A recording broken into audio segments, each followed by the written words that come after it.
Hi అండి. అందరూ ఎలా ఉన్నారు? బాగున్నారా? నేను బాగున్నానండి. ఇవాళ 3 ఇన్ 1 పప్పు చేద్దాం అనుకుంటున్నాను. 3 ఇన్ 1 పప్పు అంటే ఏం లేదు.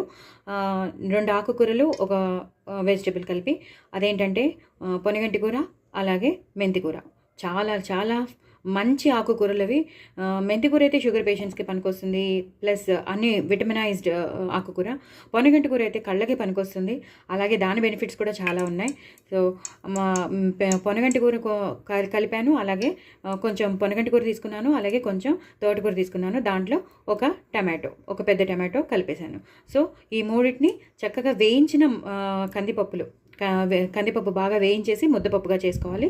ఆ ముద్దపప్పులో మనం ఈ లేదా కందిపప్పుని బాగా వేయించేశాక పప్పు బాగా కడిగేసుకోవాలి. వేయించేసుకున్నాక బాగా కడిగేసుకోవాలి. అప్పుడు మంచిగా తగినన్ని నీళ్లు పోసుకుని అందులో కొంచెం పసుపు, కారం, పచ్చిమిరపకాయలు, ఈ 2 ఆకుకూరలు తరిగేసి వేసేసుకుని కుక్కర్లో పెట్టేసుకుని ఉడకబెట్టేసుకోవాలి. బాగా ఉడికిపోయాక నాదేమైందంటే కొంచెం ట్రబుల్ ఇచ్చింది. కుక్కర్లో కొంచెం పాడైంది. కుక్కర్ పాడైతే కొంచెం ట్రబుల్ ఇచ్చింది. ఎన్ని విజిల్స్ పెట్టినా ఉడకలేదు.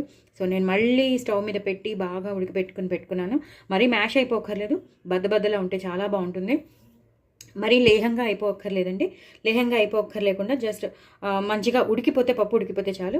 సో, నేను ఇప్పుడు మీకు రెసిపీ చూపించేస్తాను. సో, 2 కూరలు ఉండాలి.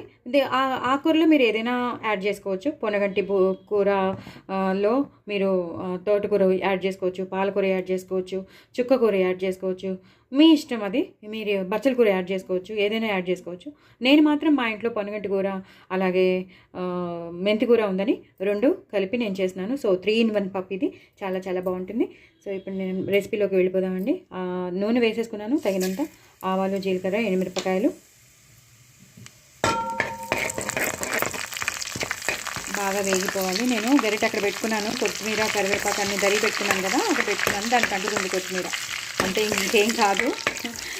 నేను పక్కకు పెట్టుకుంటాను. ఒక చేతితో నేను వీడియో తీస్తాను. చాలా కష్టపడి తీస్తాను. చాలా చాలా డేంజరస్ అవుతుంది నాకు. అలాగే వెల్లుల్లిపాయలు, సన్నగా తరిగిన వెల్లుల్లిపాయలు చాలా మస్ట్. వెల్లుల్లిపాయ పోపు ఆ పప్పులో వేస్తేనే ఆ టేస్ట్ ఉంటేనే మనం బాగుంటుంది. అక్కర్లేదు మాకు వెల్లుల్లిపాయలు తినని వాళ్ళు ఉంటే వాళ్ళు స్కిప్ చేసేసుకోవచ్చు. వాళ్ళు ఇంగు వేసుకోవచ్చు. నేను ఇంగు కూడా వేస్తాను, వెల్లుల్లిపాయలు కూడా వేసాను. వెల్లుల్లిపాయలు తినని వాళ్ళు వెల్లుల్లిపాయలని స్కిప్ చేసుకోవచ్చు. బట్ మిగతావన్నీ మీరు చక్కగా యాడ్ చేసుకోండి. నేను చేసిన విధంగా మీరు చేసుకుంటే మాత్రం పప్పు చాలా చాలా టేస్టీగా ఉంటుంది. వెల్లుల్లిపాయలు కొంచెం వేగితే చాలు. వేగిపోయే బ్రౌన్ కలర్లోకి వచ్చేసాయి. ఇప్పుడు ఇంగు వేసుకోవాలి. ఇంగువ పప్పులోకి చాలా మస్ట్ అని చెప్పాను. ఎంత ఇంగు ఫ్లేవర్ ఉంటే అంత పప్పు బాగుంటుంది. పప్పే కాదు, సాంబార్ కానీ చారు కానీ చాలా బాగుంటుంది.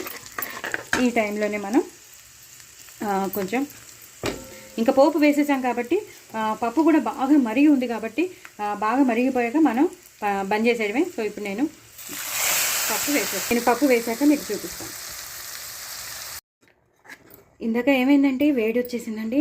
నేను ఎడం చేత్తో పట్టుకుని నేను చేస్తున్నాను కదా, అప్పుడు వేడి వచ్చేసింది.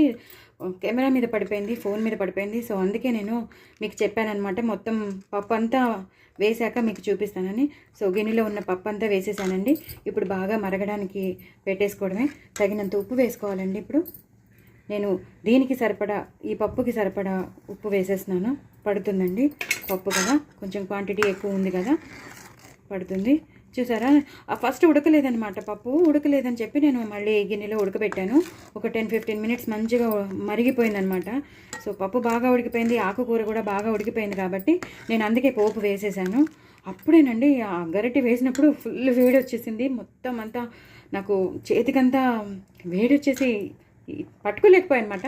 సో, నేను అంతా మళ్ళీ వేసాక మీకు చూపిస్తానని చెప్పానమాట. చాలా చాలా డేంజరస్, చాలా రిస్క్ నేను తీసుకుంటున్నాను. నేను. ఇప్పుడు మీరు నేను ఆవాలు, మెంతులు పొడి నేను ఎప్పుడు పెట్టుకుంటాను కదా, గ్రైండ్ చేసి పెట్టుకుంటాను. అది రోస్టెడ్ ఆవాలు, మెంతుల పొడి, 2 ఎండుమిరపకాయలు వేసి రోస్ట్ చేసి పెట్టుకున్న పౌడర్ అనమాట. సో మీరందరూ తప్పకుండా నా ఛానల్ని సబ్స్క్రైబ్ చేసుకోండి, సపోర్ట్ చేయండి. నేను 1000 సబ్స్క్రైబర్స్కి దగ్గరలో ఉన్నాను. సో నేను రీచ్ అయ్యేటట్టు చేయండి. ప్లీజ్ డూ లైక్, షేర్ అండి. కొత్త వాళ్ళు ఎవరైనా ఉంటే వాళ్ళు కూడా సబ్స్క్రైబ్ చేసుకోండి. చాలా చాలా చాలా రిస్కీ తీసుకుంటున్నాను నేను. చాలా అంటే చాలా వద్దంటారు ఇంట్లో వాళ్ళు, బట్ నేను తీసుకుంటున్నాను. మీకు అందరికీ డెమో చూపిస్తేనే అర్థమవుతుంది కదా అని నేను చేస్తాను. నేను ఇదివరకు వాయిస్ ఓవర్ ఇచ్చేదాన్ని అంతే, బట్ కంటికి కనిపించేదే మీకు తెలుస్తుంది కదా అని నేను వీడియో ద్వారా మీకు చూపిస్తున్నాను. సో మీరందరూ తప్పకుండా నా ఛానల్ని సబ్స్క్రైబ్ చేసుకోండి, సపోర్ట్ చేయండి. ఇంకో నలుగురికి షేర్ చేయండి.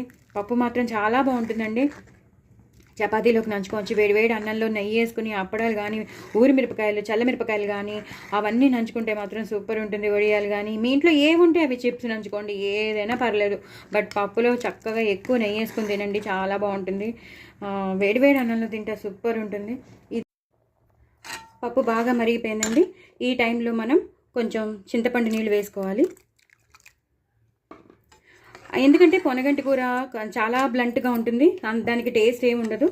సో అందుకని నేను చింతపండు నీళ్ళు వేశాను. ఇది మరుగుతున్న కొద్దీ గట్టి పడిపోతుందండి. అంతేనండి. కొంచెం కారం వేసుకుంటే వేసుకోవచ్చు. కొంచెం కారం వేసేసుకుని మరగనివ్వాలి. ఇంక ఇందులో ఏమీ వేయక్కర్లేదండి, మనం వేయవలసినవన్నీ వేసేసాం. చాలా చాలా టేస్టీగా ఉంటుంది. సో మీరందరూ తప్పకుండా ట్రై చేయండి. నా ఛానల్ని సబ్స్క్రైబ్ చేసుకోండి. ఇగో ఇలా మరిగిపోతే చాలండి. ఇలా మరిగిపోయాక లాస్ట్లో నేను చెప్పాను మీకు, కొత్తిమీర కాడలు ఉంటే తప్పకుండా వేయండి, పప్పులోకి చాలా బాగుంటుంది. సో లాస్ట్లో కొత్తిమీరతో అలాగే కరివేపాకుతో మొత్తం ఇలా కలిపేసేసేయాలి. దాంట్లో ఆ ఫ్లేవర్ అంతా వెళ్ళిపోవాలి. మీరందరూ తప్పకుండా ట్రై చేయండి. నా ఛానల్ని సబ్స్క్రైబ్ చేసుకోండి. పప్పు అయిపోయిందండి. మనం పోపు వేసేసాం, అన్నీ వేసేసాం.